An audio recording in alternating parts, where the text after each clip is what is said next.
Set ফাংশনের ক্ষেত্রে প্রথমে কয়েকটা ছোটো ছোটো কথা বলবো, ঠিক আছে? তো সেট বলতে মানে এক কথায় সেট হলো যে কোনো জিনিসের কিয়া সুবিন্যস্ত সমাবেশ বা সুনির্দিষ্ট সমাবেশ। আমরা যদি সেটের মানে নর্মালি আমি যেহেতু এই কয়েকদিনের প্ল্যানে আমার হলো যে সেটটা শেষ করে ফেলবো, ঠিক আছে? সেট ফাংশন এখান থেকে 1 নাম্বার আমাদের আসবে একদম 100% শিওর ইনশাল্লাহ। আমাদের একটা সৃজনশীল পূর্ণাঙ্গ, তারপরে ধর ছোটোখাটো প্রশ্ন হলো 2টা, আর এমসিকিউ ধর 3টা, ঠিক আছে? তার মানে দেখলে প্রায় 17 নম্বর। কত নম্বর? 17 নম্বর, মানে 15 থেকে 17 নম্বর আপ ডাউন হবে, ঠিক আছে? তবে 15 নম্বরে কম আসবে না ইনশাল্লাহ। তো এই সেট ফাংশনের ক্ষেত্রে প্রথমে অধ্যায় 2টা 2.1 2.2 2.1 ওটার নাম হলো সেট, আর 2.2 হলো ফাংশন। বলছিলাম সেট ফাংশন চ্যাপ্টার এটা শুধুমাত্র 22 সাল আর 23 সাল করলে হবে, এর বাইরে একটা অঙ্ক করাও দরকার নেই, একটা অঙ্ক দরকার নেই, একটা এমসিকিউ দরকার নেই। কথা কি ক্লিয়ার? কেউ যদি 22 সাল এবং 23 সাল সম্পূর্ণভাবে করতে পারে, সুন্দর করে সম্পূর্ণভাবে সবগুলো অঙ্ক সলভ করে, তার একদম 100% তার সংক্ষিপ্তও কমন আসবো, এমসিকিউ কমন আসবে ইনশাল্লাহ, সৃজনশীল কি আল্লাহর রহমতে ইনশাল্লাহ কমন আসবে। কথা কি ক্লিয়ার? এই ব্যাপারে কারো কোনো কি নাই, দ্বিমত থাকা উচিত না। এখন আসেন সবার প্রথমে যে ব্যাপারটা সেটা নাম হলো সেট ফাংশনের। আমরা যদি বোর্ড প্রশ্নগুলো ধরি, প্রথমে যে পার্টটা আসে ওই পার্টের নাম হলো সেট ও সেট প্রকাশের পদ্ধতি। কি বলছি? সেট ও সেট প্রকাশের পদ্ধতি। তো মাথায় রাখতে হবে সেট প্রকাশের পদ্ধতি হলো 2টা। সেট প্রকাশের পদ্ধতি কয়টা? 2টা। একটা নাম হলো গঠন পদ্ধতি, একটা নাম হলো তালিকা পদ্ধতি। কি বলছি? তালিকা পদ্ধতি। আমি ধরে ডাকতেছি উমায়ের, রনি, আবদুল্লাহ, অবি, এরকম করে আমি নাম রাখতেছি, ঠিক আছে? তো তোরা দেখলে যে শেষ পর্যন্ত আমি ওদের নামে বললাম যারা তোরা এখানে পড়স। কথা কি ক্লিয়ার? তো নাম ধরে ডাকলাম, এটা মানে কি আর তালিকা ধরে ডাকা না? তালিকা ধরে ডাকা তো। আর আমি একবার কইলাম আর এলপি আর এসবির সকালবেলার স্টুডেন্টগুলো চলে যায়, সকালবেলার স্টুডেন্টগুলো। তাহলে এখানে কিন্তু আমি কারো কিন্তু নাম ধরলাম না, কিন্তু সবার কিন্তু ভিতরে কিন্তু যাদের জানার দরকার তারা জানা হয়ে গেছে না? তাহলে আর এলপি আর এসবি মর্নিংয়ের স্টুডেন্টগুলো এটা দ্বারাই আমাদের কাজ শেষ, ঠিক আছে? আমাদের এখানে কোনো নাম বলা লাগে নাই, কিন্তু সবাই বুঝে গেছে। তাহলে এটার নাম হলো সেট কি গঠন পদ্ধতি। এটার নাম কি? সেট গঠন পদ্ধতি। এটার নাম কি? সেট গঠন পদ্ধতি। চোখ শুধু এইদিকে, কোনো দিকে চোখ যাবে না। কোথায় কি বোঝা গেছে? শুধু এইদিকে চোখ। তাহলে সেট গঠন পদ্ধতি এই জায়গাতে আমাদের শুধু কি থাকবে? ক্লু দেওয়া থাকবে কোনটা কি, কিন্তু কোনো কি দেওয়া থাকবে না, সুনির্দিষ্ট কিছু দেওয়া থাকবে না। ওটা আমাদেরকে করে নিতে হবে। আমার বললো 3-এর গুণিতক। কি বললো? 3-এর গুণিতক। তাহলে 3-এর গুণিতক একটা জায়গায় বললো যে সেট, মানে এভাবে দিল যে সেট দিতে হলে অবশ্যই সেকেন্ড ব্র্যাকেট দিতে হবে। কী দিতে হবে? সেকেন্ড ব্র্যাকেট দিতে হবে। আমি যদি এটা দেখাই,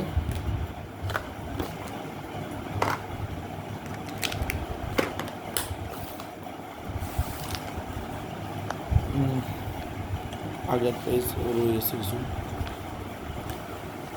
দেখেন ধরেন এইভাবেই দিতে হবে। সেকেন্ড ব্র্যাকেট দিয়ে এটা নেই, ধরেন সেকেন্ড ব্র্যাকেট দিয়ে এখানে দিল যে এক্স, এটার নাম হলো চার্জ দ্যাট, মানে এক্স যেন, কি বলছি? এক্স যেন এক্স 3-এর গুণিতক। আচ্ছা, এক্স হলো 3-এর গুণিতক, এটা লেখা দেখলো। এক্স যেন এক্স হলো এক্স কি 3-এর গুণিতক। তারপর একটা কমা দিয়ে লিখে দিল সেটা 1 থেকে বড়, 1 থেকে বড় না, 1 থেকে বড় দিল, সমান দিল না, কিন্তু ধর 12 পর্যন্ত, 12-এর ছোটো। তাহলে এই যে এটা দিল এক্স চার্জ দ্যাট এক্স হলো 3-এর গুণিতক, আবার এক্সের মান 1 থেকে বড় 12 থেকে ছোটো, এটা লিখলো। এখন তুই আনসারে কি মানবি? গুণিতক মানে নামতা, গুণিতক মানে কি নামতা। কয়েকটা কথা আছে, একটা নাম হলো ধর গুণিতক, গুণনীয়ক, উৎপাদক। কী কী লেখা আছে? গুণিতক, গুণনীয়ক, উৎপাদক। এখানে 3টা নাম লিখছি। 3টা নামের ভিতরে মাথার এক গুণনীয়ক আর উৎপাদক হলো সেম কথা। গুণনীয়ক আর উৎপাদক কী কথা? সেম কথা, কিন্তু গুণিতক হলো আলাদা। গুণনীয়ক আর উৎপাদক বলতে কী বোঝায়? যেমন 9কে যাদেরকে দ্বারা ভাগ যাবে এরা সবাই হলো গিয়া গুণনীয়ক বা উৎপাদক। 9কে 1 দিয়ে ভাগ যাবে তাহলে এক একটা গুণনীয়ক বা উৎপাদক। 9কে 2 দিয়ে ভাগ যাবে, 3 দিয়ে ভাগ যাবে, তাহলে 1-এর পরে 3 হলো গুণনীয়ক বা কিয়া উৎপাদক। 9কে আর কত দিয়ে ভাগ যাবে?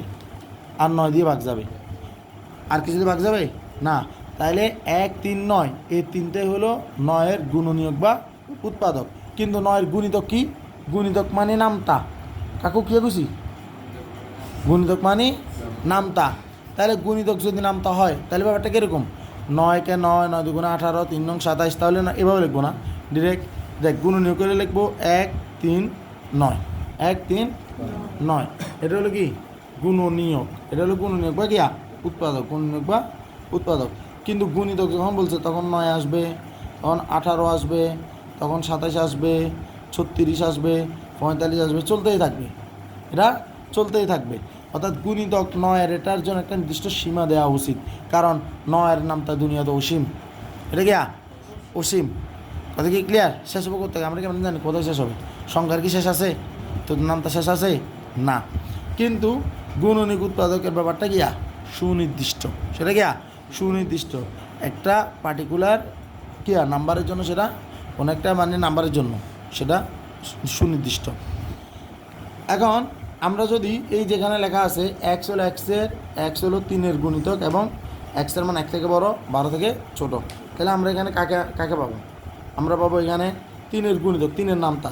তাহলে আমরা পাবো 3-একে 3, 3 দুগুণে 6, 3 তিরিকে 9, 3 4 12-এর কাছে যেতে পারবো না, কেন বলেই দিছে 12-এর ছোট।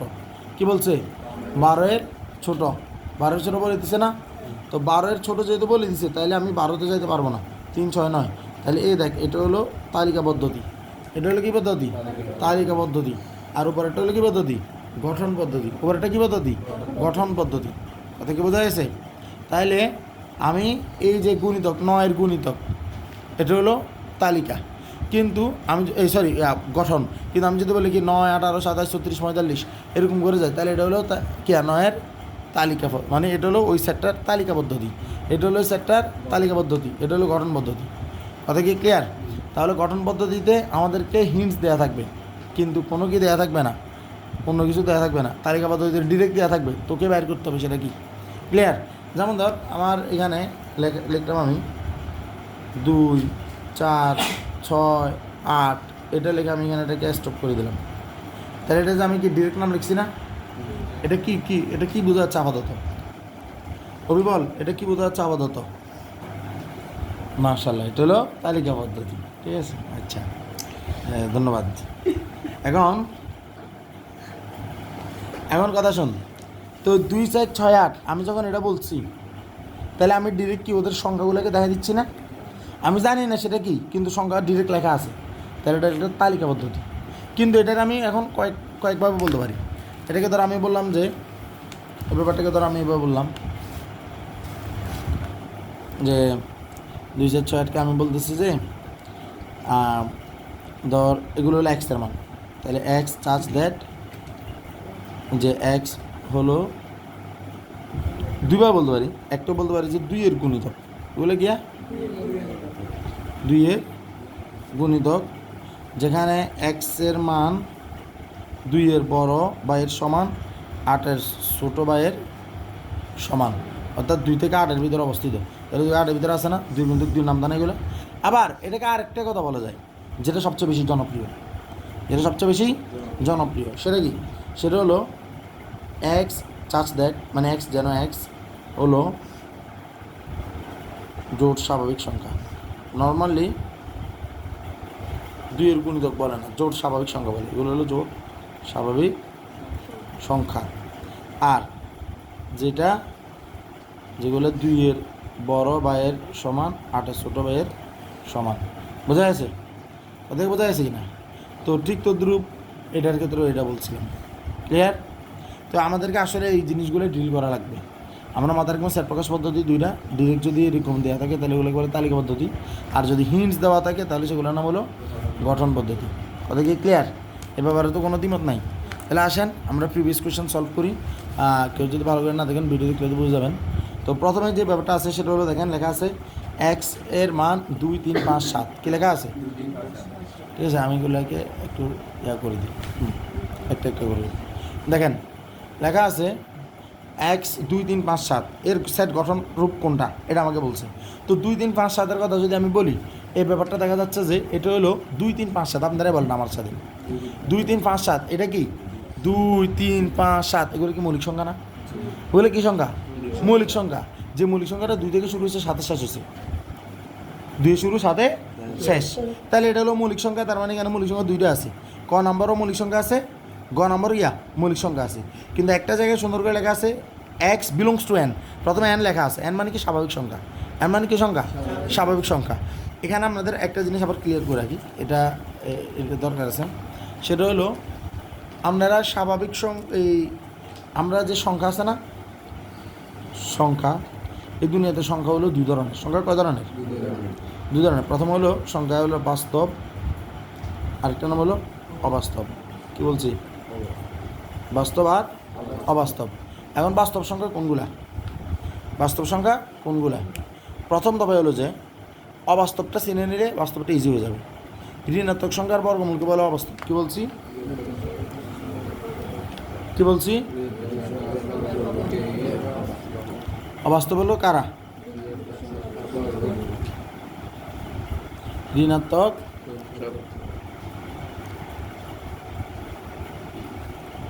সংখ্যার বর্গমূল। তো ঋণাত্মক সংখ্যার বর্গমূল কীরকম? যেমন -1, -12, -19, ঠিক আছে? তাহলে এগুলো কী হলো? ঋণাত্মক সংখ্যার বর্গমূল না? বোঝা গেছে? তাহলে নেগেটিভ নাম্বারের উপরে যদি রুট থাকে তাহলে ওগুলা কী বলে? অবাস্তব। এগুলো আরেকটা নাম হলো এগুলার কাল্পনিক সংখ্যা। আরেকটা নাম কি? কাল্পনিক সংখ্যা। কথা কি বোঝা গেছে? আর বাস্তব কোনগুলা আসেন। তো বাস্তবটা যেহেতু আপনি বুঝতে চাচ্ছেন, প্রথমে বাস্তব আনতে রাখবেন বাস্তবকে আর দ্বারা প্রকাশ করে। কি দ্বারা? আর দ্বারা, মানে রিয়েল নাম্বার। মানে কি নাম্বার? Real number. বাস্তব সংখ্যা 2 ধরনের, একটা হলো মূলদ আর একটা অমূলদ। বাস্তব সংখ্যা কয় ধরনের? কি কি?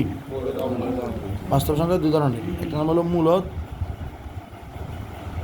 যেটাকে কিউ দ্বারা প্রকাশ করে। কি দ্বারা? একটা নাম হলো অমূলদ। একটা নাম কি? অমূলদ। তো যেটা অমূলদ সংখ্যা, যেটা কি সংখ্যা? অমূলদ সংখ্যা। এই অমূলদ সংখ্যাগুলা, যেটা অমূলদ সংখ্যা আর কি, এই অমূলদ সংখ্যাগুলো চেনার উপায় কি? এগুলো হলো মৌলিক সংখ্যার উপর বর্গমূল। কি বলছি? কি বলছি? কি বলছি? মৌলিক সংখ্যার উপর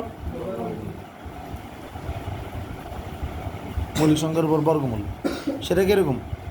√2, √3, ঠিক না?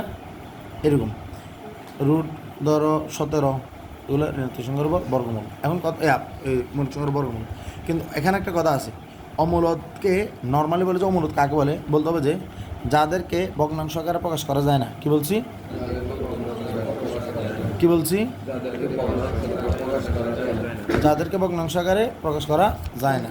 তো ভগ্নাংশ আকারে প্রকাশ করা যায় না, এদের ব্যাপারে কথাটা এরকম যে ধর ভগ্নাংশ আকারেও তো এদের প্রকাশ করা যায় না, তো এদেরকে এই ভগ্নাংশটাকে এভাবে বলে যে পি/কিউ আকারে প্রকাশ করা যায় না। এদের কীভাবে প্রকাশ করা যায় না? পি/কিউ আকারে প্রকাশ করা যায় না। মাথায় রাখতে হবে যে যেখানে পি/কিউ পরস্পরের সমমৌলিক। পি/কিউ পরস্পরের কি? সমমৌলিক। পি/কিউ পরস্পরের কি? সমমৌলিক। সমমৌলিক কারা? সমমৌলিক কারা? এটা প্রশ্ন। সমমৌলিক কারা? সমমৌলিক হলো যেমন ধর 4 এবং 9 একটাও মৌলিক সংখ্যা নয়। এগুলো দুটোই কি? যৌগিক সংখ্যা। কারণ 4কেও 2 দ্বারা ভাগ যায়, 9কেও 3 দ্বারা ভাগ যায়। এগুলো একটা মৌলিক সংখ্যা না। কিন্তু 4 আর 9 একটাকে কি আরেকটা দ্বারা ভাগ যায় না? তাহলে এরা একটা সাপেক্ষে আরেকটা গিয়া মৌলিক। মৌলিক মানে কি? জায়গায় ভাঙা যায় না।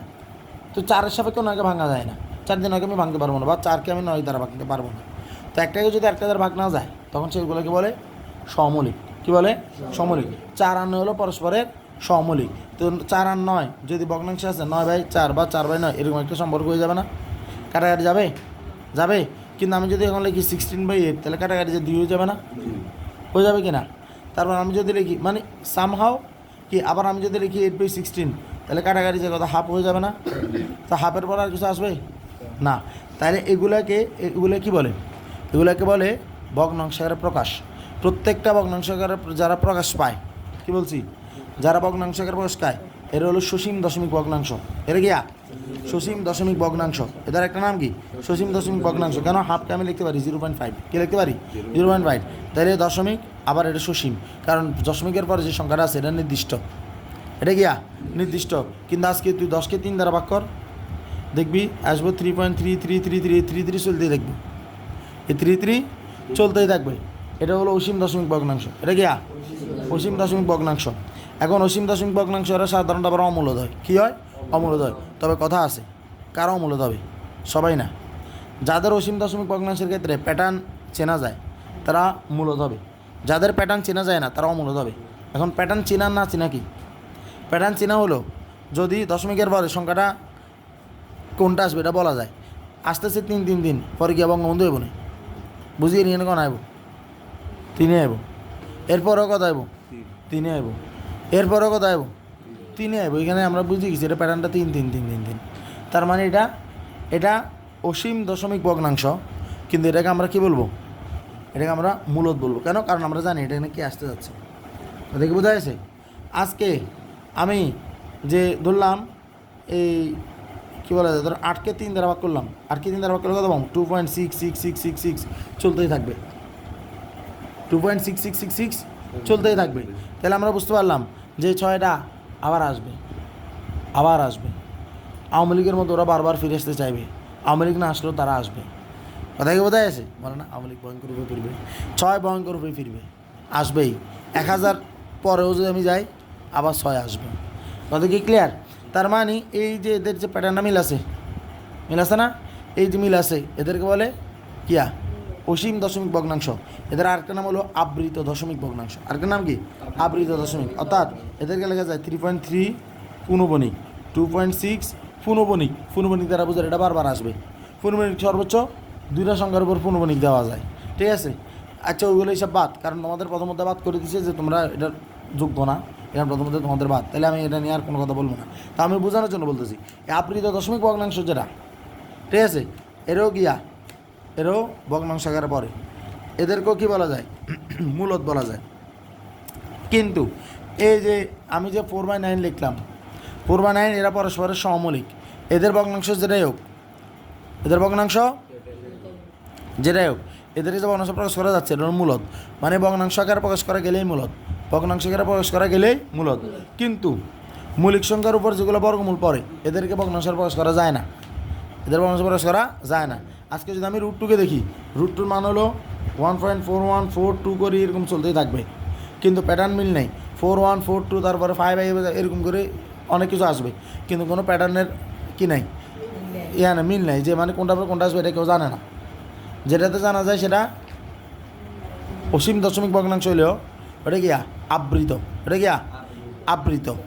কথা কি বোঝা যাচ্ছে? কিন্তু এরা অসীম দশমিক ভগ্নাংশ, কিন্তু এরা অনাবৃত, মানে এদেরকে নির্দিষ্ট করা যায় না। √3কে যদি আমি দিই তাহলে পাবো 1.3কে দিলে 1.73205 চলতেই থাকবে, কে আসবে আমরা জানি না।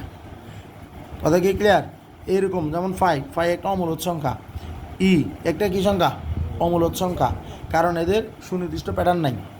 কথা কি ক্লিয়ার? সুনির্দিষ্ট প্যাটার্ন নাই। তাহলে মৌলিক সংখ্যার উপর বর্গমূল। এখন এই মৌলিক সংখ্যার বর্গমূল যদি যোগে গুণে বিয়োগে ভাগে, কি বলছি? যোগে গুণে বিয়োগে ভাগে এভাবেও থাকে, তাহলে সেটা অমূলক সংখ্যা। যেমন √18 তোমাকে দেওয়া হলো, তুমি √18 থেকে নাচতেছ যে 18 তো মৌলিক সংখ্যা নয়, তাহলে এটা একটা কী সংখ্যা? অমূলক সংখ্যা, মানে এটা একটা মূলদ সংখ্যা, নাচতেছ। কিন্তু এই √18কে তুমি যদি ভাঙাও, এটা হবো 2 গুণ 9 মানে কি?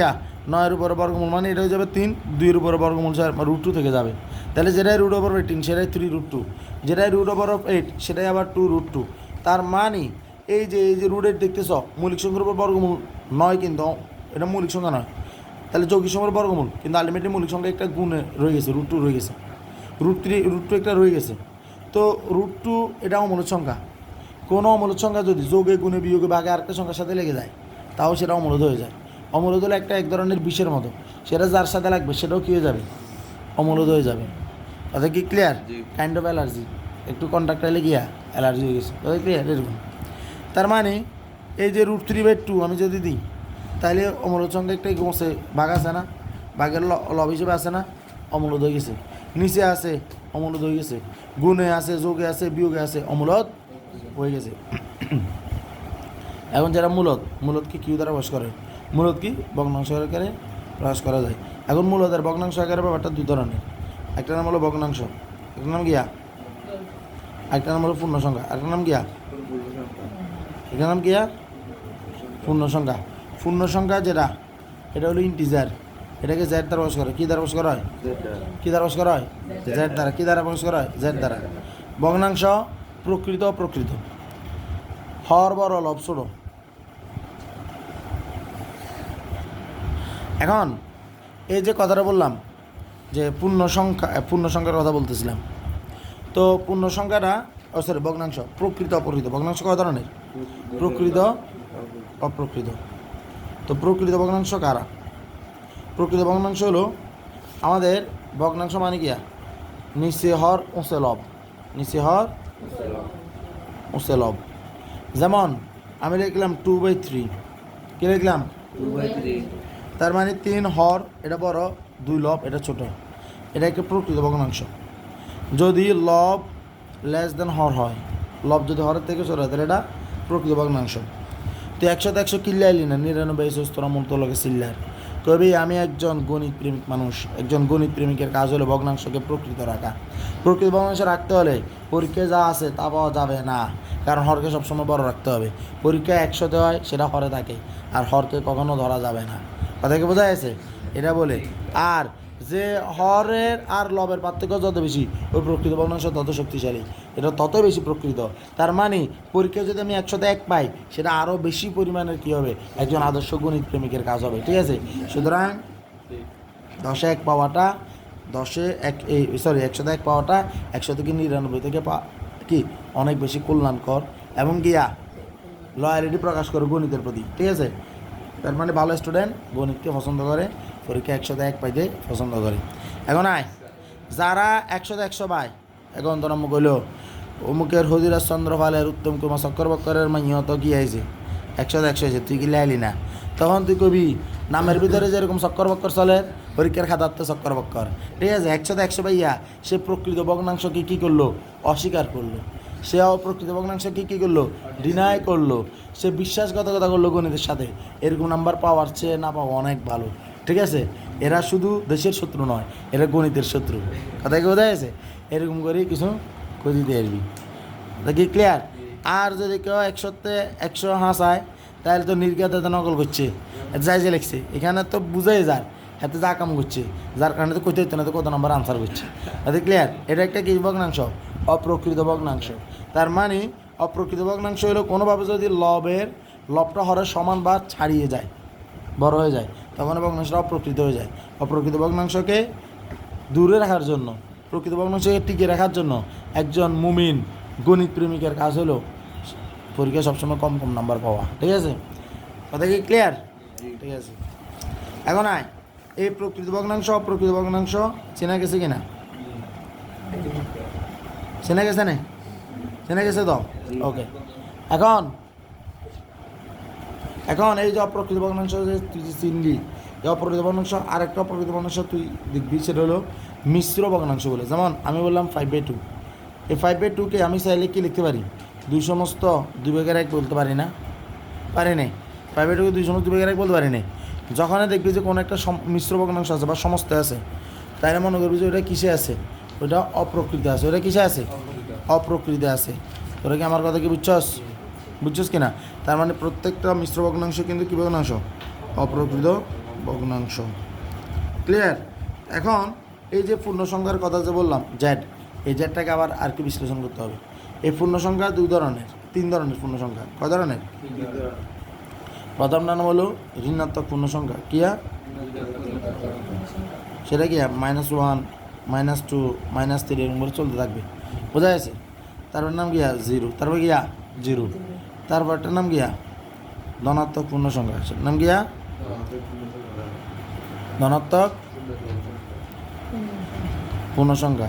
এই ধনাত্মক পূর্ণ সংখ্যা যেটার কথা বলতেছি, এটা হলো 1 2 3 4, যেটাকে n দ্বারা প্রকাশ করে। কী দ্বারা? যে স্বাভাবিক সংখ্যা বা ন্যাচারাল নাম্বার। কথা কি বোঝা গেছে? স্বাভাবিক সংখ্যা বা কী সংখ্যা? Natural number. আমার কথা কি বোঝা গেছে? কথা বোঝা গেছে না? তাহলে এখান থেকে একটা জিনিস দেখ, আমরা একটা জিনিস পাইছি। সেটা কি? আমরা পাইছি NZQR। কী পাইছি? NZQR। কিউ আর, এন আসছে জেড থেকে, জেড আসছে কিউ থেকে, কিউ আসছে আর থেকে। এই কারণে এন হলো জেডের সাবসেট, জেড হলো কিউ সাবসেট, কিউ হলো আর এর সাবসেট। এভাবে থাকলে সেটাকে সাবসেট বলে, মানে এন আসছে জেড থেকে, মানে এন এর বাপ জেড, জেড এর বাপ কিউ, কিউর বাপ কি আর। মানে স্বাভাবিক সংখ্যার বাপ হলো বাস্তব পূর্ণ সংখ্যা, পূর্ণ সংখ্যার বাপ মূলত সংখ্যা, মূলত সংখ্যার বাপ বাস্তব সংখ্যা। কথা কি ক্লিয়ার? কথা কি আমি বুঝছি না তোরও বুঝছস? বোঝা গেছে?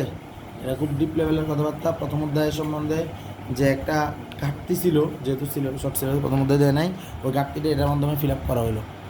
কথা কি ক্লিয়ার? এরপরে যদি ঘাটতি যদি ফিল আপ না হয় তাহলে কোষ রাস্তা ফোলা বান্ধি তোর একটা ফিরে দিব, ঘাটতি ফিল আপ হয়ে যাবে। ঠিক আছে? তাহলে আমরা যদি পরীক্ষায় আমাদের যে এইরকম থাকবে যে এক্স বিলংস টু, কী থাকবে? Belongs to, x belongs to মানে এক্স যেটা, এটা কোনো একটা কি কারো অধীনের থেকে আসবে এক্স এটা। তো বিলংস টু যদি এন থাকে মনে করতে হবে মানগুলো 1 2 3 এরকম থেকে আসবে, তবে সত্য দিয়ে দিবে যে সেটা কত থেকে কত নিতে হবে। যেমন স্বাভাবিক সংখ্যার একটু অসীম সেট, দেখি সেট অসীম সেট, সেট দুই ধরনের, সসীম অসীম।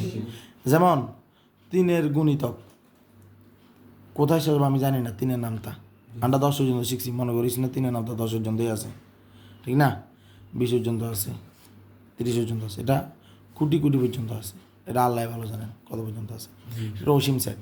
কিন্তু তুই যদি বলো যে 3-এর গুণনীয়ক, তাহলে 3-এর উৎপাদক, তাহলে 3-কে কাদের দ্বারা ভাগ যাবে? 1 দ্বারা ভাগ যাবে আর 3 দ্বারা ভাগ যাবে, আর কি ভাগ যাবে না। এটা একটা গিয়া সসীম সেট। কথা বোধহয় আছে? 2-এর নামটা অসীম সেট, কিন্তু 2-এর উৎপাদক বা গুণনীয়ক সসীম।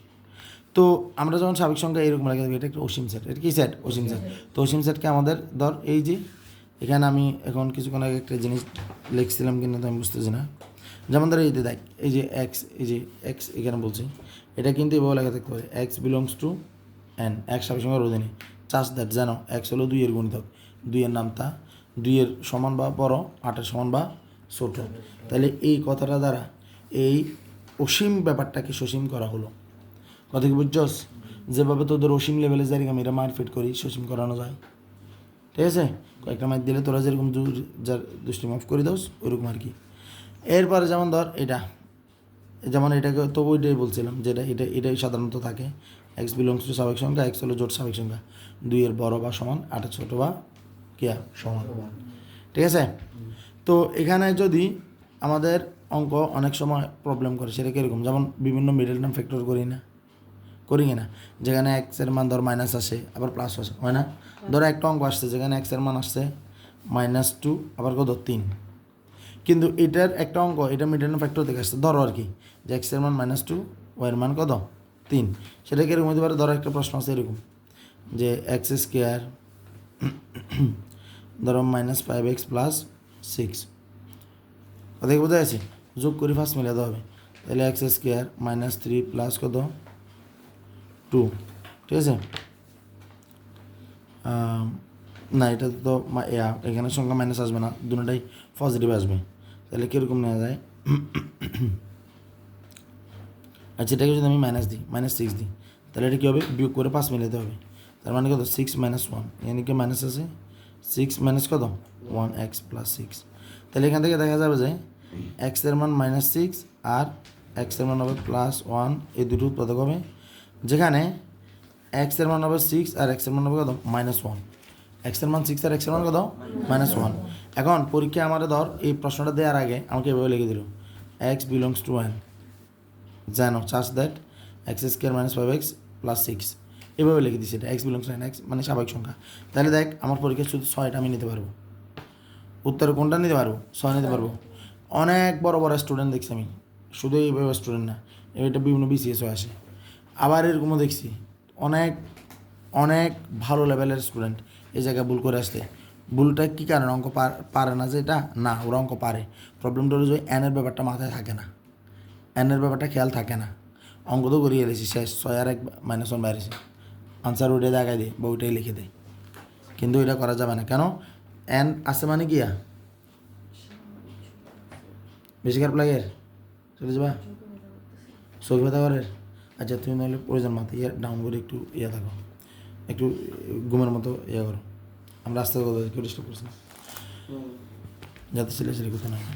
দেখ এখন এক্স এই যে এন যেটা বলছি এনের জন্য এটা কি 6, কিন্তু -1 আসবে না। কিন্তু এটা যদি জেড লেখা থাকতো আজকে Z x belongs to Z স্বাভাবিক, এটা কি পূর্ণ সংখ্যা, তাহলে 6 আসবে, -1ও আসবে। কথা বোঝা গেছে? 6 আসবে, -1ও আসবে। কিন্তু এন দিলে শুধু 6 আসবে, -1 আসবে না। কথা বোঝা গেছে? তার মানে এই এক্স যে x belongs to Z and এদের ভিতরে বহুত পার্থক্য থাকে, এদের ভিতরে বহুত কী থাকে, আনসারগুলোতে পার্থক্য থাকে। এমনকি এগুলোই সবচেয়ে বেশি করে ওরা, কারণ বলবেন এখানে ভুল করে। ঠিক আছে, এগুলো ক্লিয়ার হতে হয়। তাহলে আসেন আমরা এখানে দেখি যে আমাদের প্রথমটা যে লেখা আছে যে 2, 3, 5, 7 সেট গঠনরূপ, তার মানে আমরা বলছি যে এটা মৌলিক সংখ্যা।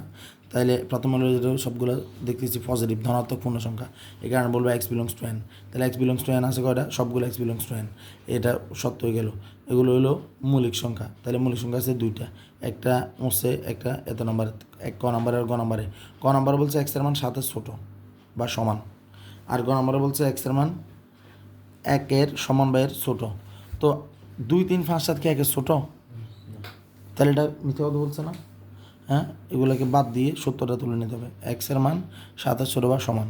তো স্বাভাবিক সংখ্যা নিয়ে একটা প্রশ্ন বলা আছে, সেটা এসএসসি পরীক্ষায় অনেকবার আসছে। সেটা হলো স্বাভাবিক সংখ্যার সর্বকনিষ্ঠ সংখ্যা কোনটা? স্বাভাবিক সংখ্যা শুরু কিন্তু 1 থেকে, 1, 2, 3, 4, 5, 6। তাহলে সর্বকনিষ্ঠ সদস্য হলো 1। সেটা কত? 1। তাহলে এক্সের মান লেস দেন অর ইকুয়াল 7 যে বলছে, অনেকে এটার অসীম ভাবি ফেলবেন যে এটা যে 7 ছোটো বা সমান, তাহলে এটা চলতেই থাকবে ছোটো, -∞ না, কারণ তো স্বাভাবিক সংখ্যা শুরুতে 1 তাহলে এখানে 1 7 পর্যন্ত সমানগুলো আসবে। তো তাইলে কিন্তু মৌলিক সংখ্যা তো আর 1 না, এই কারণে মৌলিক আসে নাই। বোঝা গেছে 1 নম্বরটা? তারপরে দেখেন x² - 9 = 0, এটাকে বলছে তালিকাবদ্ধ প্রকাশ করো। তবে এক্সের মান বলেছে বিলংস টু জেড, পাশে লেখা আছে বিলংস টু জেড। তাহলে x² - 9 = 0 মানে কি, x² = 9 ন, x² মান 9 মানে কত, এক্সের মান হবো 9 বর্গমূল মানে কত, +-3। তাহলে +3ও আসবে, -3ও আসবে। কেন +3 -3 আসবে? কারণ আমার জেড বলে দিছি না। কিন্তু যদি এখানে যদি স্ক্যান দিত তাহলে শুধু 3 আসতো, -3 আসতো না। তারপরে যেমন ধর এখানে একটা আছে, এটাই হলো সবচেয়ে বেশি ইম্পর্টেন্ট, কারণ আমরা যে অঙ্কগুলো দেখি নর্মালি এই পদ্ধতিতে সবচেয়ে বেশি সৃজনশীল হয়। আমার বলছে x belongs to N, x হলো স্বাভাবিক সংখ্যার অধীনে, কিন্তু x² মানে ওই সংখ্যাটার বর্গ, সেটা 4-এর সমান বা বড় হবে, কিন্তু ঘন সেটা 100 ছোটো হবে। কত ডেঞ্জারাস কথাবার্তা। স্বাভাবিক সংখ্যা নিবা যাকে বর্গ হইলে 4-এর সমান বা বড় হবে, তবে ঘন হইলে 100 ছোটো হইব। যেমন 1-এর বর্গ হইলে 1, কিন্তু আরও তো কইছে স্বাভাবিক সংখ্যা নিতে হইব যেটা 4-এর বড় হইতে হইব বর্গ হইলে। তো 1 কি আসবে তাইলে আয়তন, 2 4 আসবে, ঘন করলে 8 আসবে। 2কে ঘন করলে 8 না, 2 কিউব 8। 3 যদি আমি নিই, আমি যদি 3 নিই,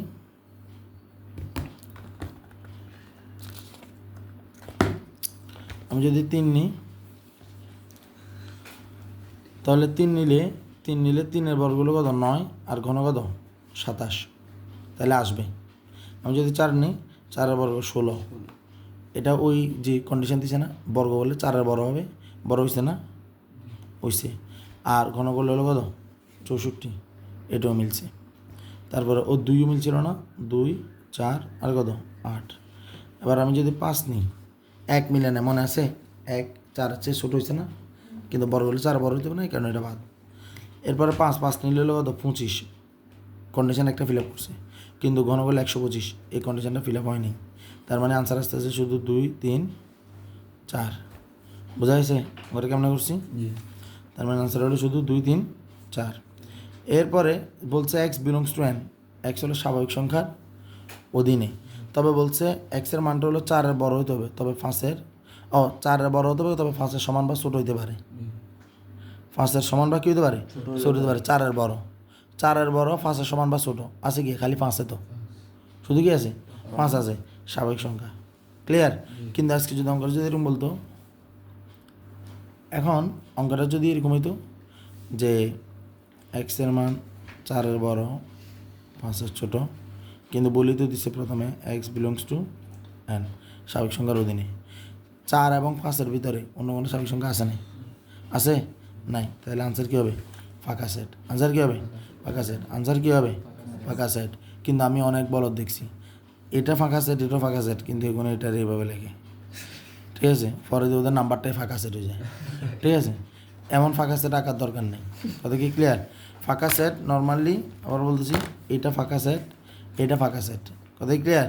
কিন্তু যখন আমরা পাওয়ার সেট করি, পাওয়ার সেটে এটাকে ফাঁকা সেট হিসেবে দেওয়া হয়, যে এইটাকে এভাবে লেখা হয়, মানে দুটাকে একসাথে থাকে, এটা হলো পাওয়ার সেটে। কিন্তু নর্মালি ফাঁকা সেট হলো এটা অথবা এটা। ক্লিয়ার? মনে থাকবে? যাতে মনে থাকে। এরপর আসেন, বলছে দেখেন x belongs to N just that x স্বাভাবিক সংখ্যার অধীনে যেন এক্স মৌলিক সংখ্যা তবে 5-এর ছোটো ভাইয়ের সমান। আমরা জানি স্বাভাবিক সংখ্যা যেহেতু বলছে, তাহলে 1 থেকে শুরু হবে, 1 তো মৌলিক সংখ্যা নয়, তাহলে 1 বাদ, 2, 3, 5 আর আসবে? আসবে না, 2, 3, 5। তারপরে কি বলছে দেখেন, এই যে এটাকে বলে, আপনারা হয়তো এগুলো আপনারা জানেন যে 2টা চিহ্ন আছে, একটা চিহ্ন হইলো টুপি পরা, একটা চিহ্ন হইলো উপর করা, ঠিক আছে, কথা কি বোঝা গেছে? তো এনের মতো যেটা এভাবে থাকে, এইটা হলো ক্যাপ, এটাকে কী বলে? ক্যাপ। আর এটাকে বলে ইউনিয়ন বা কাপ। এটাকে বলে ইন্টারসেকশন বা ক্যাপ, আর এটাকে বলে কাপ বা ইউনিয়ন। তো মাথায় রাখবেন, এভাবে মাথায় রাখবেন যে যেটা ক্যাপ, ক্যাপ কি সবার মাথায় হয়? সবার মাথায় হয় না। তো যাদের মাথায় ওই সাইজে মিলে তাদের মাথায় হয়, ঠিক আছে। তার মানে কিন্তু একটা কাপে সবাই কি চা খাইতে পারে না? শুধু একজনে খায়। একটা কাপে শুধুমাত্র একজনে চা খায়। একটা ক্যাপ সবাই ব্যবহার করতে পারে না।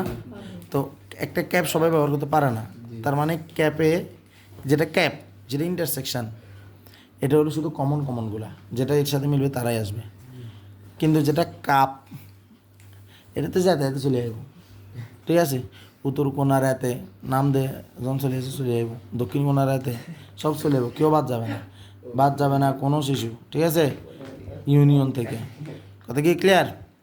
তার মানে এখন কি বলতেছে দেখ, বলতেছে যে নিচের কোনটি দ্বারা এ ইন্টারসেকশন বি প্রকাশ করা যায়। কত ডেঞ্জারাস প্রশ্ন, কত ডেঞ্জারাস প্রশ্ন। কোনটি দ্বারা এ ইন্টারসেকশন বি প্রকাশ করা যায়? তাহলে আমরা বলতেছে যে ইন্টারসেকশনটা যদি তুই দেখোস, তাহলে ভিতরে এবং আসে, কি আসে? এবং আসে। প্রত্যেকটার ভিতরে এবং দিয়ে দিছি, তা আমাদের জন্য এটা সমস্যা না। এবং এখানে বলতেছে যে দেখ x charge that x belongs to A, x এর অধীনে এবং নট বিলংস টু বি না। এই ইউনিয়ন বি দ্বারা বোঝায় যে এটার মান হয় সেটা যেটা এতেও আছে এবং বিতেও আছে দুটোটা।